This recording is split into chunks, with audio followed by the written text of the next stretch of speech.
Welcome back to another weekly hair update. No wait, what do we do here? Cloud gaming news? Welcome back to another weekly roundup of cloud gaming news brought to you by yours truly. Remember, if you want to stay up to date with all the latest in cloud gaming, be sure to subscribe to the channel, turn on those notifications so you don't miss the next one. And as always, if you enjoy the content, give the video a like, it helps the channel out a lot. But for now, let's jump into the news. And first off, let's start off with GeForce Now news. We previously talked about an update for the Nvidia Shield TV Pro, which would enable AI 4K upscaling and 60 FPS gameplay on GeForce Now. Well, that update has now been rolled out and can be enabled in a new dedicated settings menu. But an important question with this update, with the additional processing to upscale content to 4K, how does this impact latency when streaming games using GeForce Now? Well, Nvidia spokesperson Jordan Dodge took to Twitter to advise in their testing they found the impact on latency is, quote, minimal, adding an additional 1 to 2 frames of latency in most cases. Next, same as always, it's a new week, which means a new selection of games have been added to the GeForce Now library. The big one this week, Marvel's Avengers, which in all honesty is difficult to run pretty much everywhere, so maybe the Founders tier has a good shot. Next we have Stick It to the Man, which is one of this week's free games from the Epic Game Vault and is available to claim for free until September 24th. Followed by Ultra Kill, Zero Escape, the Nunnery games, and finally a big update this week for Fork Knife. RTX and DLSS has been added to the game, so you can now enjoy super shiny reflections while you're flossing. I'm old. But you will be able to experience this update using the GeForce Now Founders tier, which of course gives you access to RTX hardware. Next, in some quick Stadia news, we have some new titles which have been added to the Stadia library. First, we have Republic, which is described as a thrilling topical stealth action game which has you hacking into elaborate surveillance networks to rescue Hope, a woman trapped inside a mysterious totalitarian state.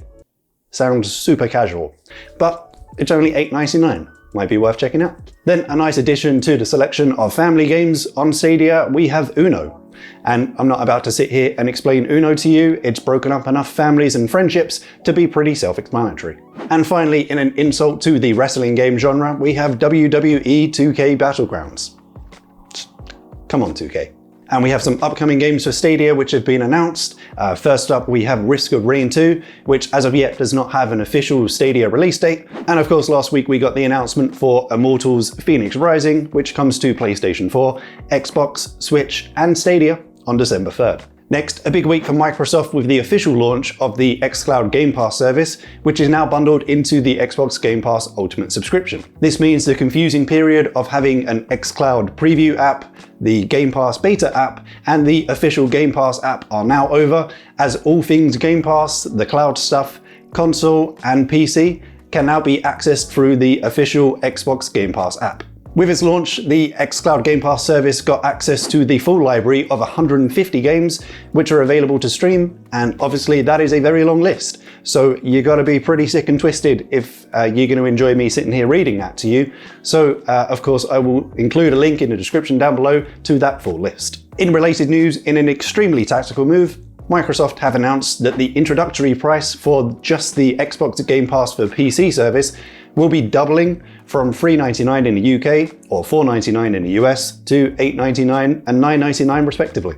Existing members on the introductory price will still pay the same rate through the next billing cycle, but going forward, new and existing members will be paying this new increased rate.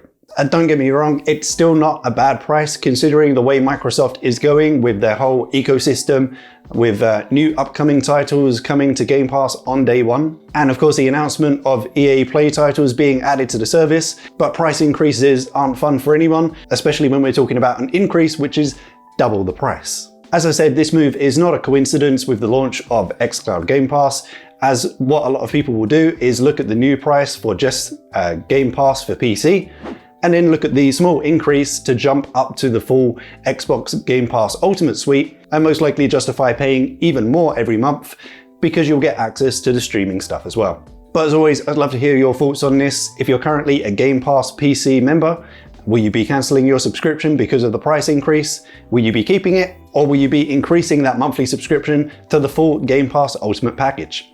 Let me know in those comments down below. And in cloud gaming industry news, Shadow made an announcement this week that they will be getting both a new CEO and CTO. Be warned, we're about to say a lot of French names. As you may know, co-founder Emmanuel Fruand stepped aside as CEO last year, being replaced by Jérôme Arnault, who in his short tenure has, well, he gave us, well, no, it was his idea to, lots of delays, okay? New CEO Mike Fisher has an extensive history in the games industry, previously working at Sega, Bandai Namco, Microsoft, Epic Games, and was the president and CEO of Square Enix long before they pooped out that Avengers game. And joining in a new position of CTO is Jean-Baptiste Kempf, totally butchered that, who was previously the president of Videolan, the organization behind VLC, obviously the massively used video player. So if there's one thing this guy knows the ins and outs of, it's video encoding. As I mentioned, Shadow has not previously had a CTO, so it's good to see them now getting a steer from both a business and technology front. And finally, as I always do, I'll point you towards some free games wherever I can to help get you through 2020. First up, of course, we have the free games from the Epic Game Vault. This week we have Football Manager 2020. Stick It to the Man, which we previously mentioned, is available on GeForce Now. And a big one this week from the Epic Game Vault, Watch Dogs 2. All three of these titles are available to claim until September 24th. And of course, Xbox Game Pass for PC. If you haven't cancelled it already, we have Company of Heroes 2, the complete collection, Disgaea for, I don't know, The Dark Crystal, Age of Resistance Tactics, and Star Renegade. But that's it from me. So of course, if you enjoyed the video, you found it somewhat helpful, a like rating would be appreciated. If you haven't already, remember to subscribe to the channel, turn on those notifications so you don't miss the next one. Hope everyone's staying safe out there, and as always, I shall see you in the next one.